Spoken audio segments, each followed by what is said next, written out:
Picture this, a coronation where they forgot the throne, the queen couldn't get in, and the after-party was basically a food fight. Sounds more like a reality TV show than a solemn ceremony. Right. But believe it or not, that's just a taste of the surprising history we're diving into today. British coronations. From the sublime to the ridiculous. And we're talking all the way from George I to Elizabeth II, using diaries, newspaper accounts, even a poem to bring it all to life. So we're not just looking at the ceremonies themselves, but using them to understand how Britain has changed over time, right? Exactly. Coronations aren't just about crowns and scepters. They reflect the social and political landscape of their time. So let's start with the Hanoverians, George I to George II and George III. Maybe not the most glamorous names, but their coronations were anything but boring. Oh, absolutely. The first Hanoverian king, George III, was crowned in 1714. And let me tell you, things did not go smoothly. What happened? Well, for starters, George III barely spoke any English. Oh, that must have made for some awkward moments. I can only imagine. And to make matters worse, the Archbishop of Canterbury was 78 years old. I'm sensing this isn't going to end well. It didn't. The ceremony was full of blunders, and the Archbishop actually had to be prompted on what to do next several times. It kind of descended into chaos. Sounds embarrassing. It was. And it didn't help that George wasn't exactly popular to begin with. Why not? Well, he was German, for one thing, and a lot of people still saw the Stuarts as the rightful heirs to the throne. Right, the Jacobites. Exactly. So there was a lot of political tension surrounding his coronation, and that tension actually boiled over into riots in over 20 towns across England. Riots at a coronation.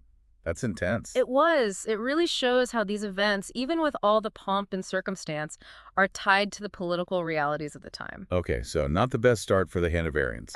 Let's move on to George II in 1727. Things went a bit smoother, right? Much smoother. This coronation was all about spectacle. His queen, Caroline of Ansbach, wore a dress so heavy with jewels, it said she needed help just to kneel. Wow, talk about making an entrance. It really set a new standard for extravagance. And this is when we get Handel's Zadok the Priest, right? That iconic piece of music that's been played at every British coronation since. You got it. Composed specifically for this coronation. Pretty amazing legacy for one piece of music. It is, and it really captures the grandeur of the occasion. But even with all the careful planning, there were still some hiccups. Oh, really? Like what? Well, apparently the choir started singing Zadok the Priest at the wrong time, and some choir boys had their voices break during rehearsals, leading to some last-minute replacements. So even with Handel on board, things could still go wrong. It just goes to show, even with the best-laid plans, these events are full of surprises. But overall, it was a much more successful affair than his father's. Well, that's good to hear. Now, what about George III's coronation in 1761? I've heard it was quite a spectacle.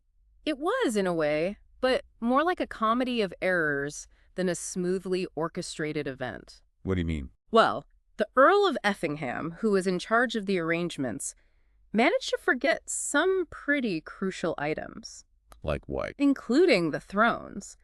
They had to borrow a sword from the Lord Mayor of London, and the canopy they hastily put together looked pretty shabby. You've got to be kidding me. And the crowds, they were packed in so tightly, soldiers had to push them back with their weapons. Imagine that. Oh, wow. One lawyer who was there wrote that people just started eating their lunch during the anointing ceremony because they couldn't hear a thing. So they had a picnic during the coronation. That's hilarious. And the chaos didn't stop there. Oh, no. When the queen needed to use the facilities, they set up a little chamber for her behind the altar. But when she got there, she found the Duke of Newcastle already occupying the, shall we say, throne. No way. Then at the banquet, there weren't enough tables, so the barons of the Cinque Ports, these were important guys from coastal towns, were just left standing. Ouch. The Lord Steward, who was known for being a bit blunt, apparently challenged them to a duel. You can't make this stuff up. And remember those huge wax candles they used back then? Yeah. Well, they started melting in the heat, dripping wax all over the guests. It must have been a mess. Sounds like it. And the Lord High Steward, the guy who was supposed to ride in or present the first dish, he couldn't even get off his horse because of his prosthetic leg. He had a prosthetic leg? Yeah, he'd lost his real one at the Battle of Waterloo. Oh, wow. That's a whole other story. So it was a mix of chaos and tragedy, really. It makes you wonder how they ever got anything done. Right. But amidst all the chaos, there's also this sense of humor, this acceptance that things don't always go to plan.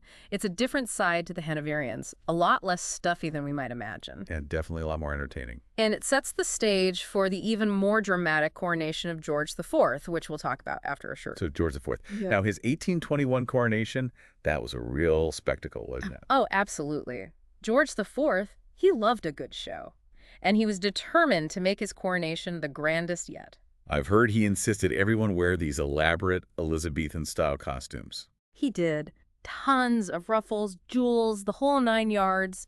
You know, he even wanted his coronation robes to be inspired by Napoleon. Oh, really? So a bit of a competitive spirit there, huh? You could say that. He wanted to outdo Napoleon in every way. And speaking of outdoing, the whole thing ended up costing a fortune. How much are we talking? Over 243,000 pounds at the time.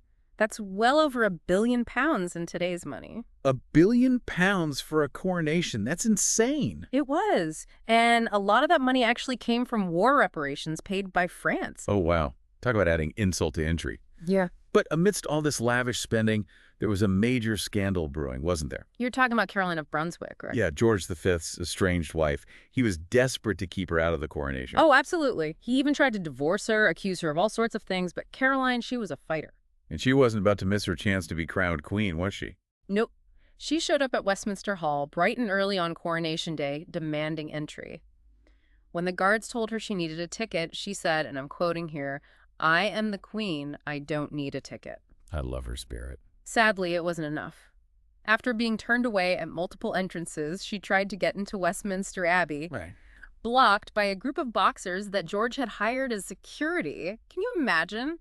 The Queen of England arguing with a boxer at her own coronation. That's unbelievable. Poor Caroline. It's a sad story. Surrounded by soldiers, she was forced to retreat as the crowds chanted, "Shame, shame." She died just 2 weeks later. Oh, that's heartbreaking. So George V's got his way, but I doubt it was the triumphant day he'd envisioned. Right, because it wasn't all smooth sailing for him either, was it? Not exactly. It was a scorching hot day, and George IV, well, he wasn't known for his svelte figure. So he was basically roasting in his heavy robes. You got it. He later admitted he would not endure again the sufferings of that day for another kingdom. Maybe he should have skipped a few of those extra desserts. Perhaps. But the real chaos unfolded at the banquet. George IV was so eager to show himself off to the people that he walked incredibly fast during the procession. Faster than the barons of the Cinque Ports, who were supposed to be holding the canopy over him, could manage. Exactly. They were practically running to keep up. It's hard to imagine that level of formality mixed with such slapstick. And then, just like at his father's coronation, the wax candles started melting all over the guests, and the Lord High Steward with the prosthetic leg couldn't dismount his horse to present the first dish. It must have been quite a sight. Those Hanoverian banquets sound like they were always good for a laugh. Indeed. And of course, you know what came next? The public was allowed in to claim the leftovers. Right, that was tradition. Well, it was utter pandemonium. Soldiers fighting with the crowds for scraps of food, broken plates flying everywhere, and it took hours to restore order. So much for a dignified end to the festivities. It's such a contrast to the carefully choreographed coronations we see today. It is. But it's also a reminder that these events, despite all the pomp and ceremony, are ultimately human events, full of flaws and unpredictable moments. Very true. So after all that chaos and extravagance, things took a bit of a turn for the simpler with William IV, right? Oh. He was never one for pomp and circumstance. That's right. William IV, he was a sailor at heart, and he really didn't even want a coronation. But duty called, you know. So he just gritted his teeth and went through with it. He did, but he scaled everything back drastically. Wore his admiral's uniform with a robe over it. Got rid of a lot of the traditional elements like the banquet and the champion on horseback. Sounds like a pretty low-key affair. It was. The whole thing cost a fraction of what George V had. A budget coronation. Now, what about Queen Victoria? Did she follow suit with the austerity measures? Well, not entirely. Her coronation in 1838 was still more modest than George V's, but it had its own Victorian flair. For one thing, it was a huge tourist attraction. Because of the newly built railway. Right. Exactly. People came from all over the country to see it. They even had fireworks displays and hot air balloons to entertain the crowds. Wow, so coronations were becoming more accessible to the general public. They were.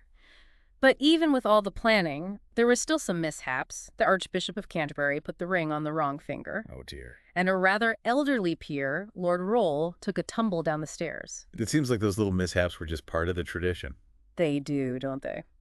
But Victoria's coronation was also significant for another reason. It was the last time the Queen's breasts were anointed as part of the ceremony. Really? Why was that? Well, it was a reflection of changing social norms, I suppose, Victorian sensibilities and all that. So even these ancient rituals were subject to the changing times. It's fascinating how these coronations reveal so much about the society they represent, not just the monarchy itself. Absolutely. And with the dawn of the 20th century, coronations took on a decidedly imperial feel, mirroring Britain's growing global power. Ah, so this is where we start to see those grand imperial spectacles that we're more familiar with today. Yes, but with some interesting twists and turns along the way. Okay, so 20th century coronations, all about empire. Let's start with Edward VII in 1902. I heard there was a bit of a medical drama right before his big day. There was. A few days before the coronation, Edward VII developed this abdominal abscess. Needed emergency surgery. Oh, wow. So they had to postpone the whole thing. Yeah, they did. And a lot of the European dignitaries who were planning on attending couldn't reschedule. Ah, so the guest list changed. It did. And because of that, the rescheduled coronation ended up with a much stronger focus on, well, Britain and the empire. You know, more colonial troops, representatives from the dominions. So it was kind of an accidental shift towards this imperial theme. In a way, yeah, it wasn't planned, but it really set the tone for future coronations. You know, projecting that image of imperial power became super important. Makes sense. But before we move on, you mentioned an interesting anecdote about Edward VII's coronation. Oh, right. You know how they used to have those coronation dinners for the poor? Yeah. Well, at Edward VII's dinner, they gave everyone a tin of chocolates. Sounds nice, right? Sure. But here's the thing. The chocolates they gave to the stewards, the guys organizing it, were of a much higher quality than the ones they gave to the poor attendees. Really? That's kind of messed up. It is, isn't it?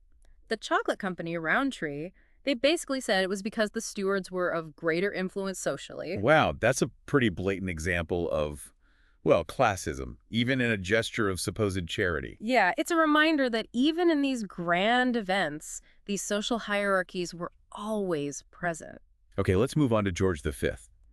He wasn't really known for being, flamboyant. Was his coronation another budget affair? Not exactly. I mean, it was grand, definitely. He was Emperor of India after all. But George V was more about tradition, family.